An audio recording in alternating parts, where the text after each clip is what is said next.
YouTube, Magnum Prime here, and today we're taking a look at Fans Toys Smokey, their take on Masterpiece Dragstrip. If you're a returning subscriber, thank you so much for watching, really appreciate it, and it's pretty cool that you keep coming back.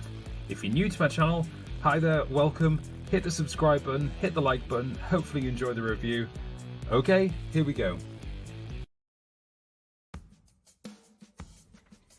So for accessories we get the extra face, which is a smirking one and looks really good. It's really well sculpted, beautifully painted.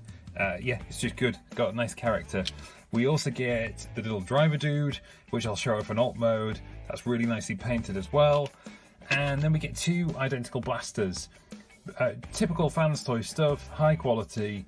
It's got good sculpt, but it's kind of minimal. It's a good tune look, nicely painted, well finished. Yeah, just really high-end stuff. And they passed the wobble test just fine. So yeah, accessories, really, really good. 10 out of 10. So the heads on the ball will swivel all the way around. It's quite stiff though, actually. It's got a little tiny bit of a down and a little tiny bit of an up as well. The shoulders, 360 all the way around, 90 degrees out to the side. Elbows have only got a 90-degree bend. It's just a bit of collision with the sort of upper bit there. Bicep swivel. Obviously, you've got a wrist swivel and individually articulated fingers and a thumb on a ball peg. You've got waist rotation. You've got individual hip skirts. Or I should say, there's no ab crunch either. Individual hip skirts on each side at the front, and the legs will go fully out to the front, fully out to the back, and fully out to the side on the universal. You've got a bit of a thigh rotation, 90 degrees for the knees with a ratchet, and then down at the feet, good ankle rocker, really good, and toe tilt as well. And he's very stable as well, actually, so it's pretty good. So yeah, Poseability is good, a couple of restrictions, but overall, very good. 8 out of 10.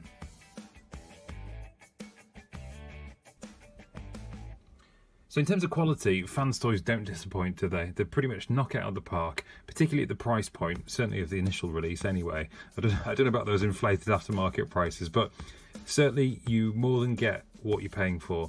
Did I say that all the right way around? I think so. But you know what I mean. It's just bloody good stuff. High grade paint. It's like a kind of matte finish on the yellow here. It's just got a really nice texture to it. There are some unpainted bits, the thighs here and the hands, but it blends seamlessly because it's just a really high grade plastic. The face is immaculate. I mean, the shiny red and purple on the helmet and the visor is just, it's another level of quality compared to pretty much any other company, actually. I think these guys really are in a league of their own when it comes to this stuff. The build is superb. You've got a brilliant mix of super chunky plastic and die-cast metal. And his thumb just fell off while I'm talking about the quality. I think that was probably me. That's not the bot. Oh dear. Go on, get back in there. Do you know what? I'm going to leave this in. So, generally, the quality is superb, apart from this ball peg. Where was I? Build very good. All the joints are super solid, and it's got ratchets in good places. It's 10 out of 10. It is that good, apart from that thumb. So in terms of presence, I think they've absolutely nailed this. It's immense. We'll do the face sculpt first because I think it's so well done. I'll try doing bringing in a picture thing and doing it side by side. I think they've absolutely nailed G1 Dragstrip there. The proportions, the look, the tones of the colours.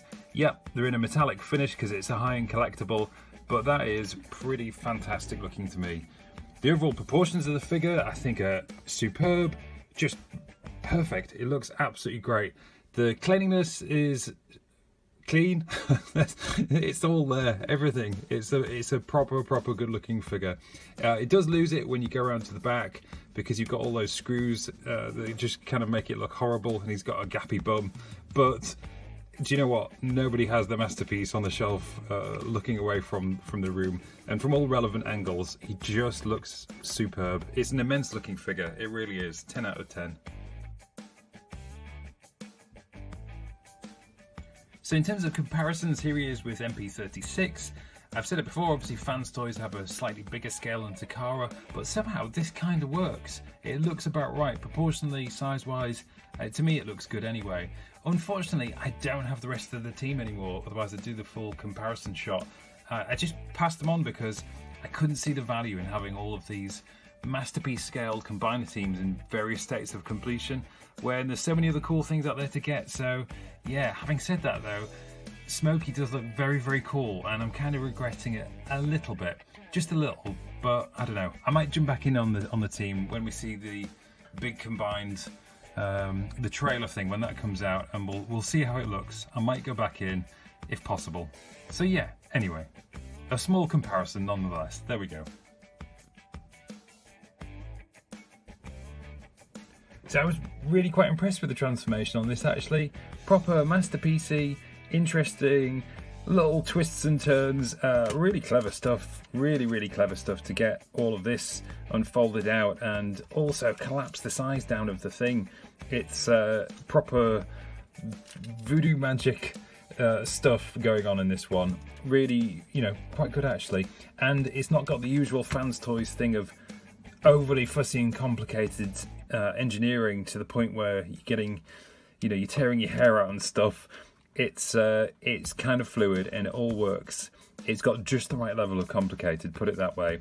And I don't know, I don't think that's a thing I think particularly fans toys will care about. I think if they can do that they will, but their thing seems to always be, you know, the aesthetic of both modes is the most important bit. If they have to compromise on the engineering, they will do. But in this case, it looks like they didn't have to too much. Few scary moments. Squeezing these into place was a bit nerve-wracking. And also this centre section, you have to really chunk it down onto there. There are a couple of flaps and movements on the back, here on the legs. Do things in the right order, because if you don't, and if you don't pay attention, I think, you know, potential breakage areas possibly down there. There was one bit I noticed actually. There's a little paint chip on a tab under here, which I think is due to the way that this all squeezes together. I'll have to check that on the way back. But yeah, apart from that, really good engineering, good design, quite fun, intuitive to a point, but you know, just cool. Final score, 8 out of 10. So the alt mode looks absolutely stunning. I feel like I barely need to say anything because it's so evident how cool it looks. It's got really clean lines. There's not any kind of kibbly bits or anything. Even on the underside it tidies up really nicely. It just looks superb. It's got a really nice finish to it, nice heft, rolls beautifully, it's got rubber tyres. There are a couple of different shades of yellow, but it works. Everything blends really seamlessly. It just looks really good. I've sort of pre-stuck the guns on because I found them a little bit fiddly. There's a side tab and then another tab on the underneath, so you can kind of recreate the G1 thing with two purple blasters that go on top. You get a little driver, he can stick on there. Didn't seem to want to tab in properly, but he just kind of sits there. Looks really cool, really cool. If I was going to be nitpicky about this, if you look at the real life Tyrrell 6-wheeler race car, Formula 1 car, it's kind of longer and a bit narrower in proportion, visually to me anyway, than this is an alt mode. On a personal note, that doesn't bother me at all, because even if this isn't true to real life, this looks fantastic. And I was just impressed when you get a great chunking robot that turns into something as seamless looking as this. So really great stuff. Alt mode is absolutely stunning. 10 out of 10. So there we go, final score, he gets 9.3 out of 10, and this is an immense figure. I think it's an absolute knockout. Could have done a little bit better in terms of the articulation and a couple of points on the transformation, but that's it really. He's an absolute cracker. I slightly regret not being in on this set anymore after getting this one, I have to admit, but you never know, I might jump back in. We'll see how it goes with the rest of the team. But for now, at any rate, I'm keeping Dragstrip. I think he looks superb, so there we go. Anyway, I hope you've enjoyed the review. Thanks for watching. Hit the subscribe button if you haven't already. Hit the like button if you enjoyed the review. And anyway, take care, stay safe, and bye for now.